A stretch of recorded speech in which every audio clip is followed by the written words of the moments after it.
ni du gouvernement français, mais qu'il était le chercheur de la totalité de la population française et même de la totalité de la population mondiale.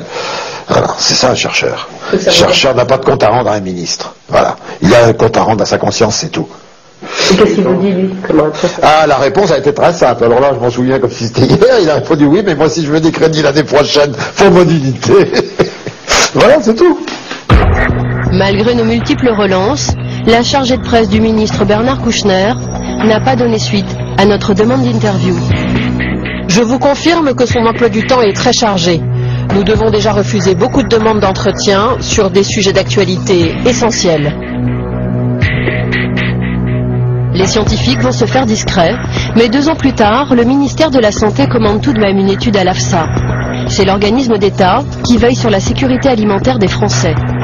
En 2003, voici son rapport. 16 millions de Français boivent une eau traitée au sel d'aluminium.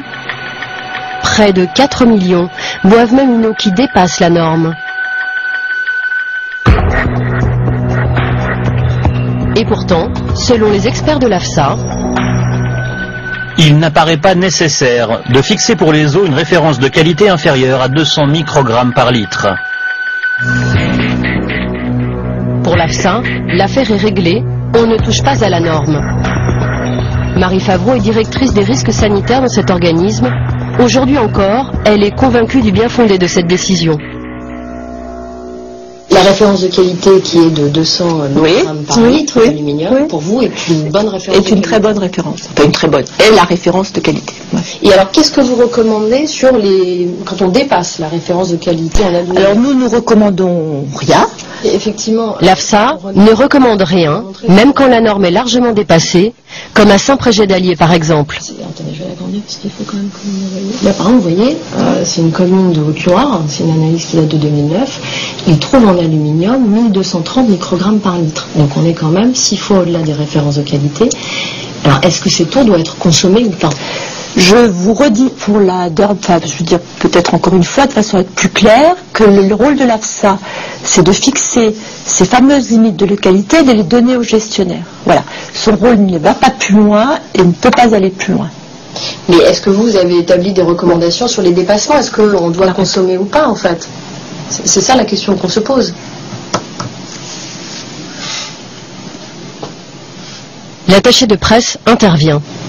Sophie, je pense qu'on n'aborde pas les questions de la gestion. C'est le gestionnaire. Oui, mais c'est savoir quelles recommandations on a sur les dépassements de référence de qualité, en fait. Est-ce qu'il y a des recommandations ou pas qui existent, en fait? Est-ce qu'on peut couper l'émission? On coupe l'émission. Voilà, c'est tout. Mais en fait, j'aimerais comprendre pourquoi. Moi, je vous demande de couper l'émission. En 2007, 2 700 000 Français ont bu au moins une fois une eau au-dessus de la norme aluminium. Nous n'en saurons pas plus. Quelles sont les communes touchées par ces dépassements? Lors de notre enquête, nous avons trouvé quelques villes, et pas seulement des villages comme Saint-Prégé-d'Allier et Tence, où la norme officielle est ponctuellement dépassée. Montbéliard, 26 000 habitants, juste au-dessus de la norme. Saint-Chamond, 35 000 habitants, également au-dessus de la norme. Saint-Brieuc, 46 000 habitants, plus de 4 fois la norme. Saint-Nazaire, 71 000 habitants, plus de 2 fois la norme. Ou encore Saint-Étienne, 175 000 habitants, là aussi, plus de 2 fois la norme. Et pourtant, il existe une solution pour se passer d'aluminium et rendre l'eau limpide, sans aucun danger pour la santé. En France, les habitants d'une grande ville peuvent boire l'eau du robinet en toute tranquillité. Cette grande ville, c'est Paris.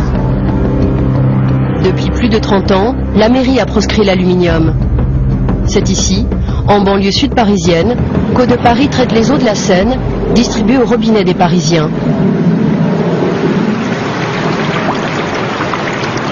Cette eau est parfois boueuse, et Bénédicte Velté, directrice adjointe de la qualité, nous montre l'autre procédé qu'on peut utiliser pour la clarifier. Alors qu'est-ce que c'est ça? Alors ça c'est du chlorure ferrique, c'est un réactif qu'on ajoute à l'eau pour faire la coagulation de l'eau, c'est-à-dire éliminer les particules qui sont en suspension dans l'eau. Et le chlorure ferrique c'est donc totalement inoffensif pour l'être humain? Ah oui, le chlorure ferrique est complètement inoffensif pour l'être humain. Ici, on utilise le chlorure ferrique parce que la ville de Paris avait souhaité avoir une teneur en aluminium excessivement faible dans l'eau du robinet. Et donc, Haute-Paris ne peut pas utiliser les sels d'aluminium afin de respecter en permanence une teneur en aluminium très très basse dans l'eau du robinet de Paris.